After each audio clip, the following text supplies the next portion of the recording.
Mr. Morrison, Mr. Bars, Mr. Roberti, congratulations on your nominations. Hope we'll have an opportunity to serve together. Mr. Morrison, as you are well aware, NHTSA has been without a Senate-confirmed administrator for quite some time now. And there are many priorities my colleagues and myself could discuss with you on ways to improve safety, increase efficiency, and efficacy, especially with respect to rulemakings and modernize federal motor vehicle safety standards, to name a few.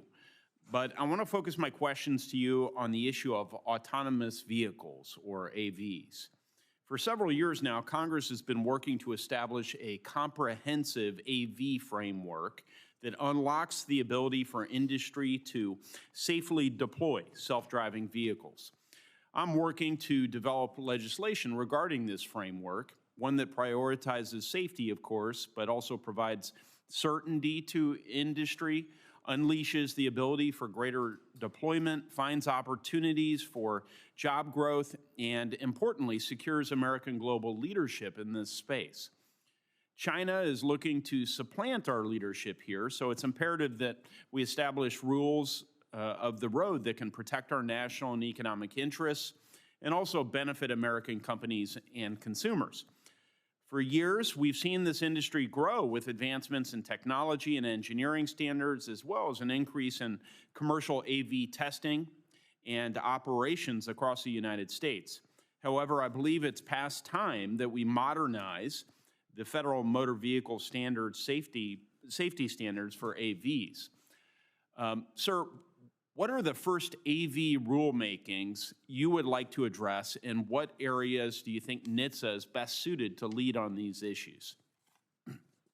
Great question, Senator. I think as it relates to rulemaking, there's several things that we need to do. I think one, which we kicked off during the first term, was evaluating those unintended and unnecessary barriers to innovation. Keeping that same level of safety, but just finding things that are like language in the rulemakings that relate to a driver being in the vehicle. So that's something we cleaned up in one part. I think there's a lot of additional work to do in that area. I think that's one way, just to allow for innovative designs in a manner that still meets the same need for safety, just to allow for the deployment of these vehicles in self-certified manner. I think that's something that's very important.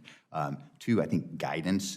You don't necessarily need to do rulemakings on everything. You don't necessarily need to clog up the Code of Federal Regulations even further. I think giving guidance to industry on what expectations are for safe development. These aren't legal requirements for them, but what we see as best practices, the agency as best practices. If I'm confirmed, that's something that I would look to pursue. And this is all part of the Secretary's greater AV framework that he's talked about. Eventually, once the technology is fully understood, that's when we can start talking about actual performance requirements for the technology itself. So I think it's a bit of a multi-pronged approach. A lot of it's going to involve just engagement, sitting down with technical safety experts as well.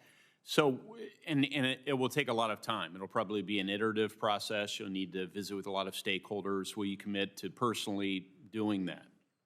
Absolutely. Will you commit to engaging members of your staff and prioritizing these sorts of meetings and this communication so that we can tease out the regulatory inadequacies or impediments we have to AI development and adoption in this country in a safe manner? Absolutely. I think it's really, really important to have industry and staff talking together to gain a better understanding of their approaches. Will you commit to working with myself and other members of the committee throughout this process so that we can be involved in establishing a federal framework for AVs? Yes. To the extent I'm allowed. I know OMB plays a major role there, so I don't want to step on any toes, but yes. Okay. There's always the OMB qualification, I understand, but yes. Mr. Barr, as you know, AVs are not limited to passenger vehicles. One area where we've seen incredible growth is within the commercial trucking industry. The benefits this technology promises to deliver are vast, with reductions in supply chain constraints and improvements in the transport of goods. A theme of mine in recent hearings as chairman of one of the subcommittees here has been outdated regulations that either hinder the ability of industry to innovate or create log jams in the safe deployment of technology. So I'd like to very briefly dig into this with you and see if there are any areas you see as needing improvements. One example might be PHMSA regulations require truck drivers to manually place warning triangles behind a vehicle when it's stopped or pulled over.